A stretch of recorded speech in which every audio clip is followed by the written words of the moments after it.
Our BC's lax laws putting wildlife at risk. That is the focus of tonight's Insight. Here's Deb. Well, Chris, environmental groups on both sides of the border sum it up by saying animals shouldn't need passports to get protection. They're fighting for tougher legislation to protect the habitat of hundreds of species of wildlife currently at risk of extinction. And while you might think beautiful British Columbia would be at the forefront of this fight, a new report says that in many ways we are undoing the good work of our neighbours. Robin Stickley reports. The spectacular spotted owl. In Canada, you'll only find this brown-eyed bird in British Columbia. But the species is not doing well here.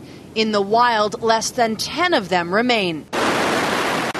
Part of the problem, the spotted owl needs a very specific habitat to survive.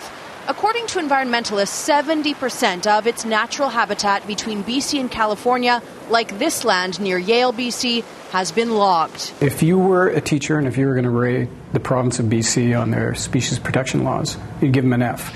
And you'd give them an F because there's no lower rating in the system.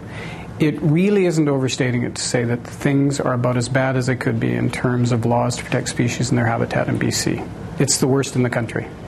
Today, environmental groups from the U.S. and Canada released a report condemning BC for inadequate laws to protect the province's 1,900 species at risk of extinction.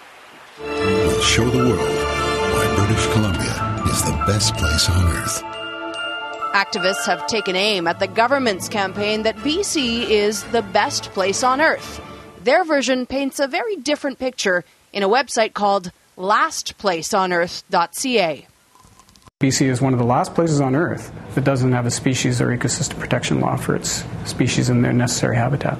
Not only do we not have laws that protect species, the laws that we do have allow you to run right over them. It's almost like they encourage the degradation of their habitat.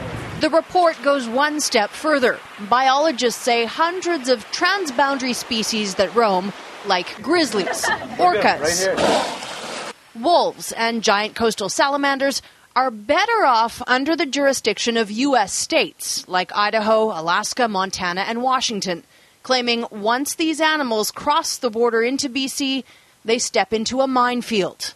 BC's laws are inconsistent with those south of the border, and the U.S., for example, has an Endangered Species Act, and we don't have any equivalent legislation protecting habitat here. Global News did ask the Ministry of Environment for a comment. We were told the minister has not yet received the report. The groups behind the document say logging and mining have trumped the needs of at-risk species in BC for too long, and warn if we don't protect our ecosystems now, the consequences will be irreversible.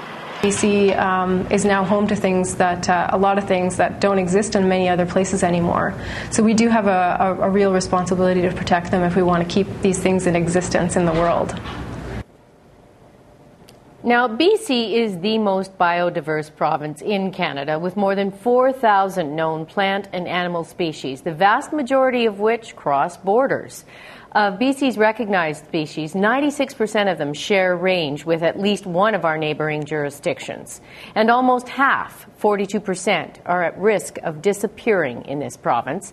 Only 9% of transboundary species at risk have legal protection in this province. And as a result, the habitat of more than 1,600 species is unprotected by law, even though those species have been assessed as being at risk of extinction.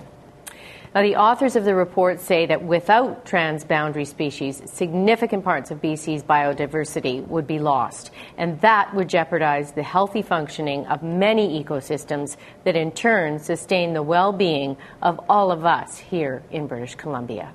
Chris, that's tonight's Insight. All right, that's good.